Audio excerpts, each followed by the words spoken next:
वैसे तो कामरान मुर्तज़ा साहब फॉर्म 47 के अगर वज़ीर आज़म कबूल नहीं होते तो फिर तो मेरा ख्याल से सदर भी कबूल नहीं होने चाहिए, लेकिन अपनी अपनी जमात है, अपनी अपनी राय है, अपनी अपनी ज़ाती राय है। आपको क्या लगता है कि इतने सिस्टम हम लोगों ने देख लिए, आमरीत देख ली, जमहूरियत देख ली, हमने क्या कहते हैं इमरान खान साहब का दौर देख लिया, पीडीएम की हुकूमत देख ली, और भी बड़ी तरीके चली हैं इससे पहले एमआरडी की तरीकों की, मैं बहुत डिटेल में माजी में नहीं जान जाती, अभी रिसेंटली पे आके रुक जाते हैं। हाइब्रिड निज़ाम जिसे ख्वाजा आसिफ साहब ने कहा, एक पेज सेम पेज, दुनिया में डंके, सब कुछ हुआ, डीरेल हो गया, ये भी निज़ाम हमें बताया जा रहा है। जिम्मेदार कौन है? देखिए, ये तो सबको कहा जा रहा है ना कि ये फॉर्म 47 क्या है, फॉर्म 47 से प्रेसिडेंट बन गया, फॉर्म 47 से प्राइम मिनिस्टर बन गया। फॉर्म 47 बनाया किसने? मैंने बनाया। आप जरा जेहन में लाइए ना, किसने बनाया? अब किसने बनाया? इससे पहले सालों में जब इलेक्शन होते थे वो किसने बनाया? हम सच अगर बोलना शुरू करें तो वो जाती जाती राय में सच थोड़ा सा बोल लिया करें। ये जमहूरियत कब आई है इस मुल्क में? ये तो इसी तरह से जमहूरियत का जो है ना उसके ऊपर जो है ना चोगा पहना देते हैं और फिर उसके बाद जो है ना वो थोड़ा सा अरसा चलता है और फिर उसके बाद इलेक्शन चूंकि वो कमीशन थोड़ा ने दिया सा फॉर्म 47, वही इलेक्शन कमीशन जिसकी तब्दीली के नहीं, लिए वो अभी फॉर्म तक 47 तो हर एक के पास होगा। फॉर्म 47 जो है वो तो नेक्स्ट स्टेप है ना। फॉर्म 45 के बाद फॉर्म 46 बनेगा, फिर 47 होगा, फिर 48 होगा, 48 में उसका ब्रेकअप होगा, फिर 49 होगा। जो गैर हतमी नताइज है वो तो सबके पास होना है। ये तो फॉर्म 47 यहाँ पे कहने का मकसद जो मेरे दोनों दोस्तों का है कि ये दोनों फॉर्म 47 और फॉर्म 45 को अगर इसकी टेबुलेशन करें तो ये आपस में मैच नहीं करते, वरना तो जिसको फॉर्म 47 इशू नहीं होगा तो उसका नतीजा ही नहीं आएगा, उसका फॉर्म 49 नहीं होगा, आगे सोहान आगे नहीं आएगा।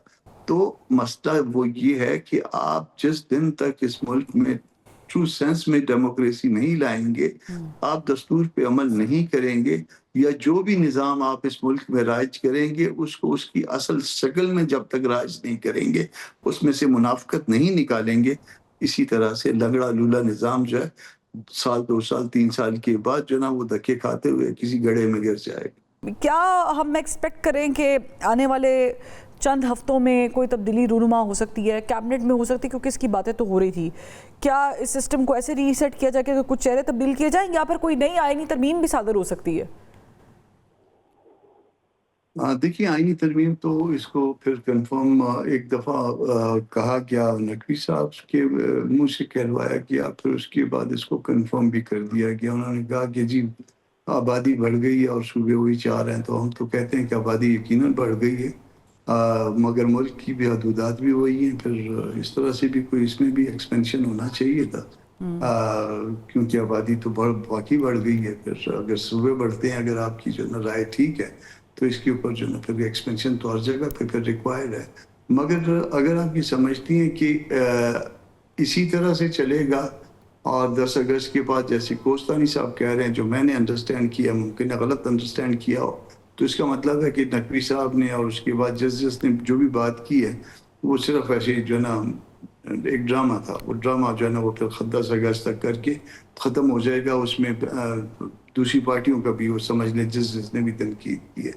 और अगर इसके बाद जो है ना वो रीसेट वाली बात होगी, तो रीसेट में तो अब अफवाह जो है मार्केट में ये भी आ गई है कि माइनस लीडरशिप, यानी जो पार्टी की लीडरशिप है, ये भी जो रीसेट में जो है ये भी जो है ना जाहिर है ये तमाम पार्टीज की लीडरशिप की बात कर रहे हैं कि कोई स्पेसिफिक जमात की बात कर रहे हैं? वैसे तो ये हुकूमत में होनी चाहिए अगर फर्ज कर दें, मगर पता नहीं अब ये बात जो है ना मार्केट में किसी ने फैला दी है। तो जब चीजें ये फैलती हैं तो ये मेरे और आप जैसे लोग तो वो नहीं कहते ना कि इसको फैला सकते, तो इसके पीछे जो है ना वो फीलर छोड़ने वाला होता है और उसको फिर स्प्रेड करने वाला होता है। तो ये माइनस जो है ना, ये इधर तक माइनस, पहले तो एक माइनस था, उसके ऊपर जो है ना बड़ा जो है ना वो ढोल भी बजाया जा रहा था कि जी माइनस, मैं नाम ले लेता हूँ, इमरान खान की बात चल रही थी, अब उसके बाद माइनस दीगर की भी बात चलने लग गई है कि इनको भी माइनस करें। तो चलें जी सारे माइनस हो जाए ताकतवर, तो सबको माइनस कर सकते हैं। बताएगा सेंटर साहब, फिर प्लस कौन होगा अगर ये सारे प्लस तो नकवी साहब ने बताया ना, यंगस्टर और कारोबारी हजरात। ठीक है। कारोबारी हजरात के उसमें, और उसमें कोई उसमें उन्होंने नंबर भी दे दिए कारोबारी हजरात को, और कारोबारी हजरात को फिर वो अच्छा वो शिया फेथ से ताल्लुक रखते हैं नकवी साहब, मेरा ख्याल है। जी, और जी। हजरत अली ने कहा है कि कारोबारी आदमी को हुकूमत उसके पास इक़्तिदार कभी नहीं होना चाहिए, मगर इक़्तिदार वो उसी को दे रहे हैं जिस वो अपने फेथ के अगेंस्ट जा रहे हैं। तो बड़ा उनको कंट्रोल करना निस्बतन आसान होता है ना, उनके मफादात ज्यादा होते हैं, उनको कंट्रोल आसानी से किया जा सकता। बाकी दूसरे लोग तो फिर भी थोड़ा बहुत रेजिस्ट कर जाते हैं।